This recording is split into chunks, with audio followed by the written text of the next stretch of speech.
Dans le prochain épisode de Demain nous appartient. Tandis que la police arrête l'agresseur de Rebecca, Lizzie voit son rêve partir en fumée.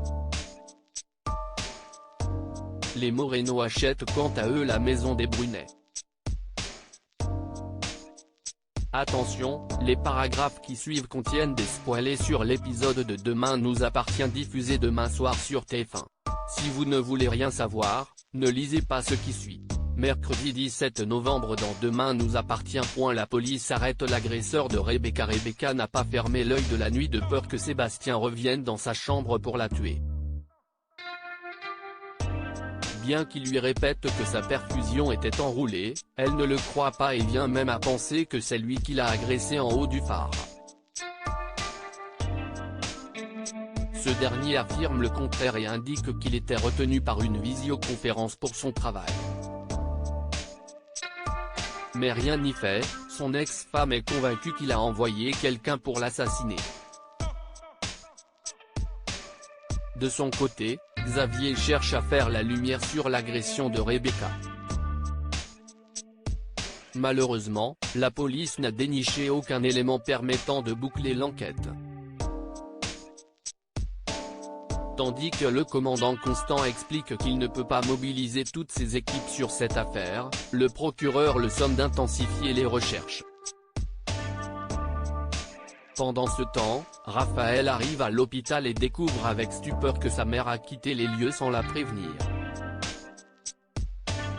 Très inquiète, l'avocate se précipite au spoon où elle tombe sur Rebecca en train de faire ses valises.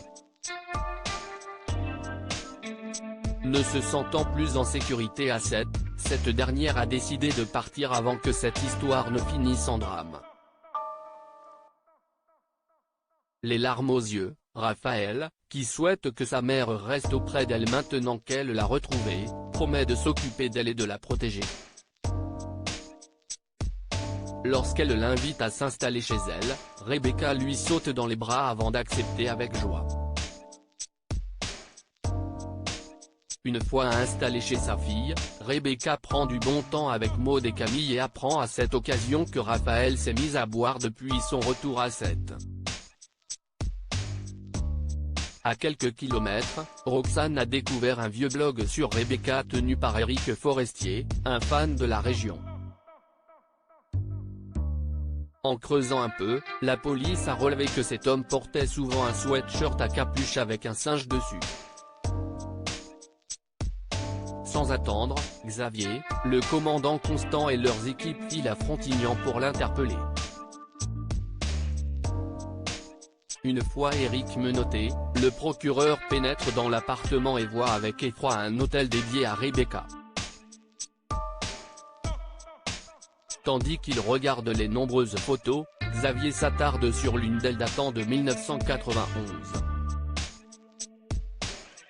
Après avoir vérifié que personne ne l'observait, Xavier, sous le choc, glisse le cliché dans sa poche.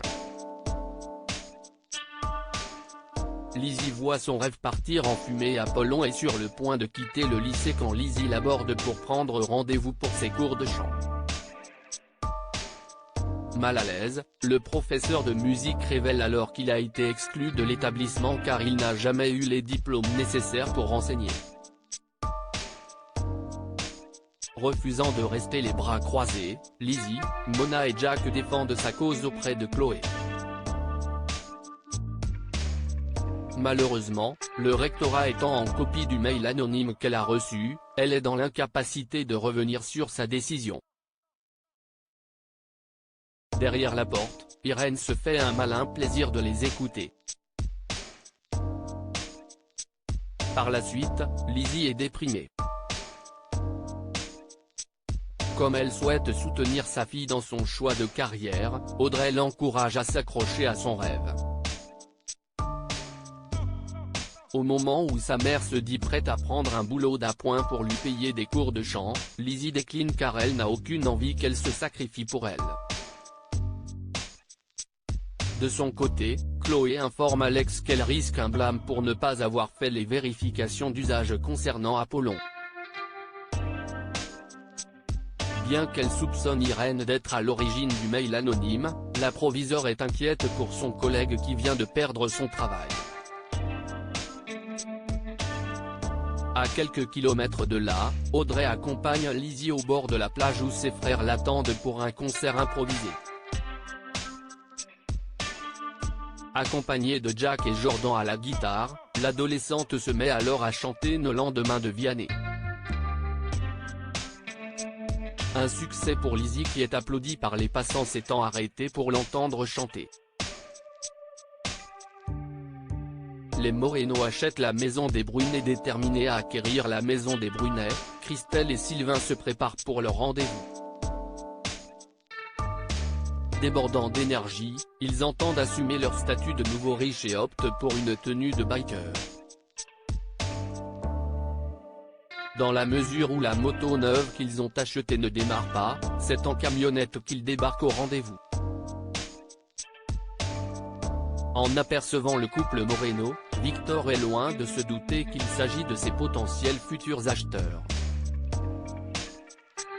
S'il pense dans un premier temps à un malentendu, il change immédiatement d'attitude en apprenant qu'ils sont devenus multimillionnaires en gagnant le jackpot au casino. Sylvain et Christelle, qui n'ont pas apprécié son ton condescendant, s'amusent ensuite à lui faire croire qu'ils peuvent s'acheter des dizaines de maisons comme la sienne. Victor tente bien de rattraper le coup mais ce n'est pas suffisant pour les Moreno qui exigent de véritables excuses. Après leur avoir demandé pardon, Victor leur fait visiter lui-même sa villa. Peu après, Victor essaie de les amadouer pour faire grimper le prix mais ils n'ont pas l'intention de négocier. Et de lancer que leur offre est à prendre ou à laisser.